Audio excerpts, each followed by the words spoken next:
जय हिंद दोस्तों। क्या भारत न्यूक्लियर पावर में आत्मनिर्भर हो चुका है और आत्मनिर्भर हो चुका है तो इनका फ्यूचर में क्या फायदा होने वाला है और फ्यूचर में क्या नुकसान हो सकता है।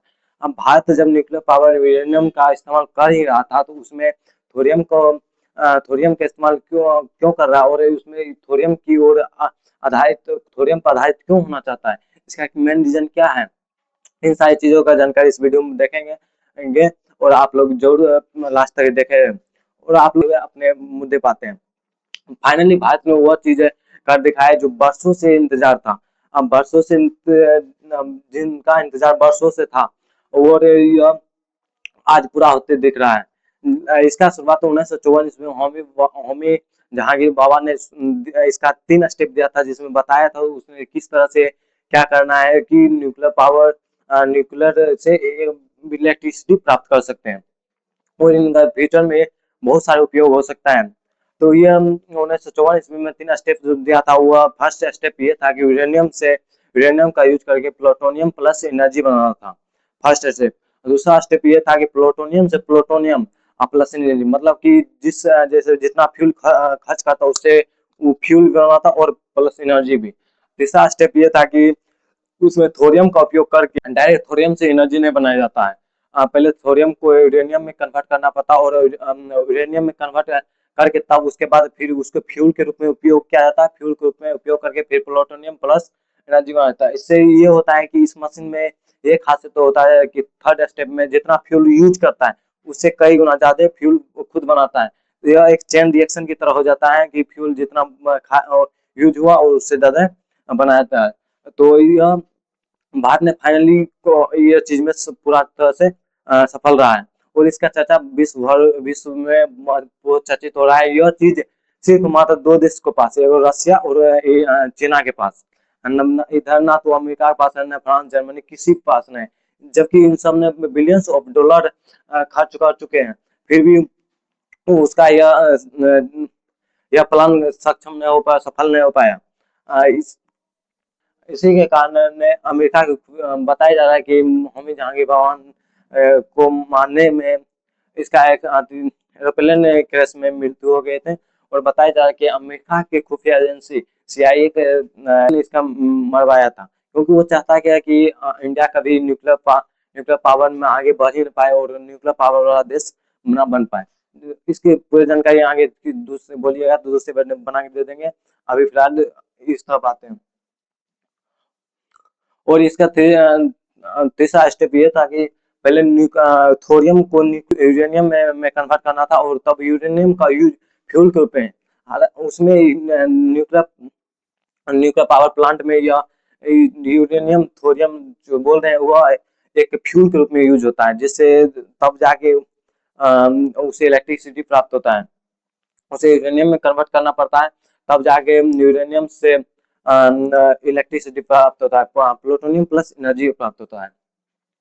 अभी वर्तमान भारत में टोटल 25 रिएक्टर काम कर रहे हैं जिसका टोटल क्षमता 8,800 मेगावाट है। अभी जो जो रिसेंटली में जिस प्लांट की बात हो रही है उस प्रोटोटाइप है फास्ट ब्रीडेड रिएक्टर। वो वर्तमान अभी 500 मेगावाट ऊर्जा प्रोड्यूस करता है। उसका अभी फिलहाल में इसे बढ़ाकर 1,000 मेगावाट 2021 तक करने के लिए सोच रहा है और अभी फिलहाल में भारत सेकेंड स्टेज में आ चुका है। न्यूक्लियर पावर के सेकेंड स्टेज फर्स्ट स्टेज में तो यूरेनियम से निकाल तो दूसरे देश में नहीं और भारत यूरेनियम की जगह थोरियम का उपयोग इसलिए करना चाहता है कि यूरेनियम तो भारत में है नहीं, वो बाहरी देश से मंगाना पड़ता है। पर थोरियम भारत में दुनिया का सबसे बड़ा भंडार है थोरियम का भारत में, जिस कारण से इंडियन गवर्नमेंट सोचता है कि हम क्यों किसी देश पे निर्भर रहे जब हमारे पास खुद का है। पर मसला यहाँ है कि बस थोरियम को डायरेक्ट तो यूज नहीं किया जाता है, उसको पहले कन्वर्ट करना होता है यूरेनियम में कन्वर्ट करके तब जाके उसका उपयोग किया जाता है न्यूक्लियर पावर प्लांट में। और न्यूक्लियर पावर प्लांट कलपक्का में प्रोटोटाइप फास्ट ब्रीडर रिएक्टर जो तमिलनाडु में बनाया गया था 2003 में और 2003 में इसकी लागत तो बताया जा रहा था कि मतलब कितना 2003 में बताया जाता है कि ये कितना लागत में बन सकता है। तो उस समय बताया रहा था कि 3,492 करोड़ में बन जाएगा। पर बाद में फिर बोला कि नहीं, इतना में नहीं बने, इतना बजट में नहीं बन सकता है। इसको बढ़ा के 6,840 करोड़ बोला था। फिर बाद में इधर कुछ दिन पहले इसका बोला कि इतना सस्ता में नहीं क्योंकि उस समय 2000 2003 के आसपास और अभी 2026 में अंतर हो जाता है। तो इसे अभी बताया जा रहा है कि लगभग 8,000 करोड़ तक में ये प्लांट बन के पूरा रेडी होने वाला है। फिलहाल में अभी पूरा तरह से नहीं हुआ, पर यह शुरू हो चुका है। मशीन जो बनता है उसने दिनों से फिलहाल में कार्यरत है। तो इन सारी चीजों की पूरा भारत की प्रशंसा हो रही है पूरे देश भर में। क्या एक तरह से बहुत बड़ी चीजें हासिल कर लिया, जो बहुत सारे देश बिलियंस ऑफ डॉलर भी खर्च कर चुके हैं, जबकि हमारे इंडिया के बस कुछ ही करोड़ कुछ ही हजार करोड़ में इसको बना के कंप्लीट कर चुका है। तो कर चुका है, तो इसी बहुत सारे धन्यवाद हमारे इंजीनियर को। और इसी तरह देश आगे बढ़ते रहे, बहुत सी प्रशंसा होती है, जिस कारण आगे भी बहुत सारी चीजें होता है। इससे बड़ा परेशानी तो हो गया पाकिस्तान में। पाकिस्तान बोल रहा है कि नहीं, ये क्या, इसे थोड़ा नहीं होता तो झूठ बोल रहा है बात। अरे भाई, थोड़ा विश्वास हो रहा है कि नहीं हो रहा है, हमको क्या लेना देना है। अपना बात बढ़ रहा है आगे, इसमें बहुत हो रहा है। हालांकि अमेरिका ने जिस चीज को रोकने के लिए हमारे इंडियन के साइंटिस्ट होमी जहांगीर बाबा को रास्ते से हटाया था, आखिर उसने बाद में पूरा कर लिया, सपना पूरा हो गया फाइनली। 72 सालों बाद ये सपना पूरा होने जा रहा है। अभी फिलहाल में तो सेकेंड स्टेज में, ये कुछ 2031 तक जाते जाते थर्ड स्टेज में चल जाएंगे। तब पूर्ण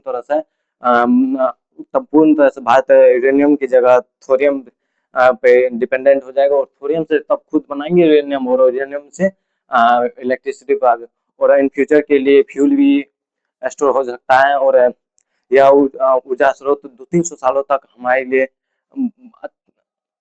से इनका फायदा तो बहुत सारे हैं। प्रदूषण इससे कम होना होगा, और इससे निकलने वाला रेडिएशन थोरियम को उतना ज्यादा खतरनाक नहीं होता है as compare to uranium. Uranium से निकलने वाला रेडिएशन हमारे लिए खतरनाक भी होता था, जिसका जो वो ज्यादा दिन तक रहता भी था। बट इससे निकलने वाला, पर इससे ये परमाणु बम नहीं बनाया जा सकता है। इससे इलेक्ट्रिसिटी प्रोड्यूस किया जाता है, बड़ी मात्रा में इलेक्ट्रिसिटी हो सकता है। परमाणु बम के लिए यूरेनियम 238 का यूज होता है, उसका यूज इसमें नहीं होने वाला है। तो इस कारण से ये परमाणु बम ने परमाणु इलेक्ट्रिसिटी के लिए न्यूक्लियर पावर प्लांट बैठाया गया। थैंक यू देखने के लिए, आप सभी को बहुत बहुत धन्यवाद।